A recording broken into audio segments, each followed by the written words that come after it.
नमस्कार मंडळी, आपल्या यूट्यूब चॅनलमध्ये तुम्हा सर्वांचं खूप सारं स्वागत आहे. आजची सकाळ अशी छानशी झाली होती. आदू मला मटार सोलामध्ये मदत करत होता, त्याच्या टिफिनला बनवायचं होतं. आणि आज आमच्या घरामध्ये आलं होतं कबूतर. म्हणजे रोज मी त्याला दारात सगळ्याच कबुतरांना तांदूळ वगैरे काही भात वगैरे राहिला असतील तर टाकते.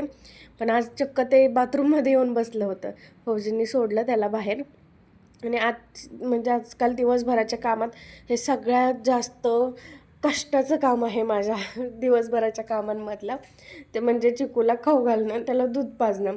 एवढा तो नखरे करतो ना, म्हणजे आतापर्यंत ब्रेस्ट फिडिंगवरती होता त्याच्यामुळे त्याला सवयच नाही आहे वरच्या कशाची. आता थोडंसं फॉर्म्युला मिल्क चालू केलं आहे मी, दिवसातून 1 किंवा 2दा देते जास्तीत जास्त. पण तो खूप नखरे करतो. आणि त्याला बॉल बघत खेळायला दिलं थोडंसं, थोडीशी माझी कामं उरकतील म्हणून. पण पिलूने झोपून पण घेतलं लगेच थोड्याच वेळात. आदूला आणायला गेलो कामावरून की मला बघितलं की त्याला जास्त एनर्जी येते मस्ती करायला. घरी येऊन दोघांनी शेअर करून नारळ पाणी पिलं. मी पित होते की त्याला पण मला म्हणतो शेअरिंग करून आपण पिऊया. त्यानंतर बघा लगेच ह्याचं सुरू.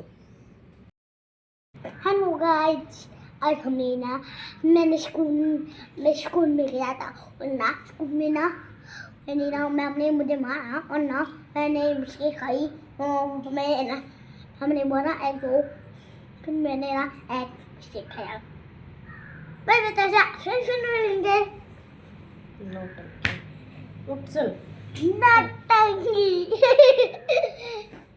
मम्मा नौटंकी का म्हणते शांत म्हणा। आणि हे बघा, आदूला आणायला जायच्या आधी एक 10 ते 15 मिनटं आधीच मी सगळं घर क्लीन वगैरे करून जाते बरं का. पण हा आला की शूज एकीकडे, बॅग एकीकडे, कपडे एकीकडे आणि हा तिसरीकडे. किती म्हणजे किती सांगितलं तरी हा पोरगा काय ऐकत नाही माझं. त्याला लगेच मस्ती सुरू होते त्याची, लगेच नुसती मस्ती करायची असते. आणि हा एक इन्सिडन्स नक्की नीट लक्ष देऊन बघा. तुझं नाही आम्ही ऐक, आपला चिकू झोपलेला का नाही?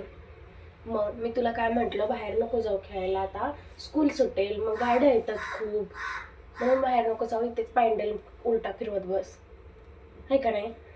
मग तू का मोठ्याने ओरडायला लागला? पण तू का मारणार? मग तू मोठ्याने का ओरडला? म्हणजे अगदी न जेवणार ते चिकू उठला असतं का नाही आपला? मग मम्माला किती काम आहेत, मग चिकू काम करून देतो का मम्माला? नाही मग त्याला झोपवलंय ना मी, आपल्याला जेवण बनवायचंय. मग ओरडायचं नाही, तुला किती वेळा सांगितलं ओरडायचं नाही बाबू, ओरडायचं नाही. मग का असं करतोस? का ओरडतोस? का ओरडतो?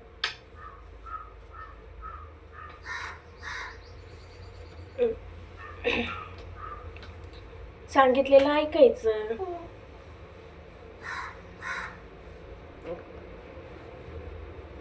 जा इथेच पॅन्डल उलटा फिरवत बस, अजिबात ओरडायचं नाही.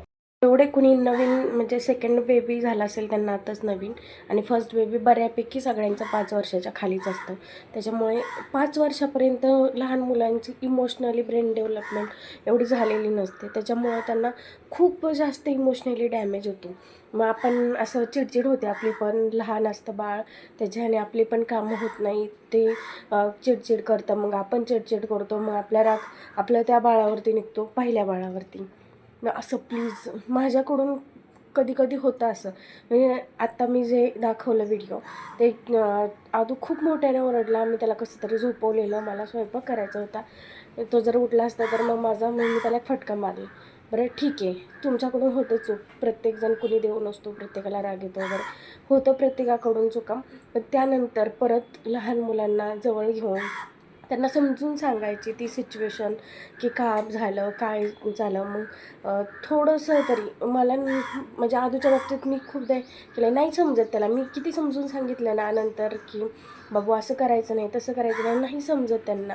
एकदा नाही समजत, 10 20 वेळापर्यंत कंटिन्यू केल्यानंतर कुठेतरी त्यांना ती एक गोष्ट कळते, की हा बाबा असं नाही करायचं. आणि ते इमोशनली आमचा आदू तरी ना खूप जास्त, मी खूप जास्त नोटीस केलं आहे, तो खूप जास्त इमोशनली हे झालं. आता हे झाल्यापासून त्याला थोडं ओरडलं, एखादा फटका मारला की तो एवढा जास्त म्हणजे इमोशनली होतो ना, खूप रडायला लागतो. म्हणजे त्याला वाटतं की मी नाही आहे ह्यांचा, किंवा मी तुझा नाही आहे, असं लगेच त्याचं सुरू होतं.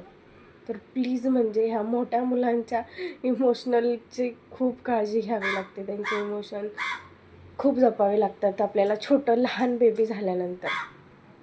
नंतर कशी तरी दुपारची कामं आवरायला घेतली. आदूची बॅग बघितली. आवडीची भाजी असली की आदूचा टिफिन मात्र पूर्ण संपलेला असतो. आणि ही गोष्ट मला माहितीच नव्हती की म्हणजे आदूला रिलेशन वगैरे माहिती, ते आज मला कळलं. बघा, गप्प बस, पसारा नको करू. पप्पा माझे कोण आहेत आधी सांग. कोणी नाही, माझे पप्पा आहे तुझा नवरा. माझे कोण? नवरा. नवडा. नवरा. माझा नवडा आहे होय. हा.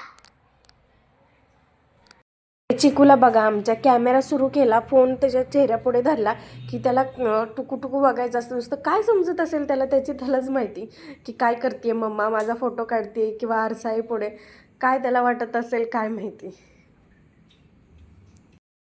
तर थोडीशी घरातली क्लिनिंग वगैरे करायला घेतलं. कामं काही संपत नाही, पण कशी तरी आवरावी लागतात. पार्कमध्ये जायचं होतं म्हणून पटपट कामं आवरली. तर आम्ही आवरून निघालो पार्कमध्ये.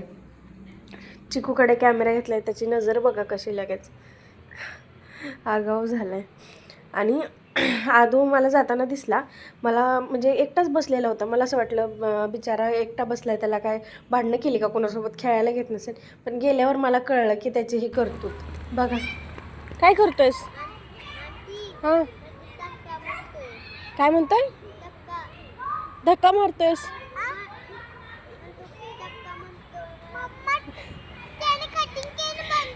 अरे तसं नाही म्हणायचं. पार्कमधून येताना लवकर निघतो आम्ही. 6-6:30 नंतर लगेच मच्छर यायला चालू होतात आणि खूप जास्त मच्छर आहेत कॅम्पसमध्ये.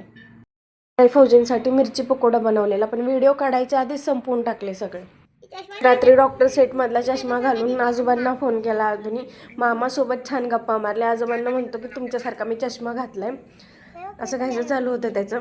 त्यांच्यासोबत गप्पा वगैरे मारल्या आणि असं छान संपवला दिवस. बाय.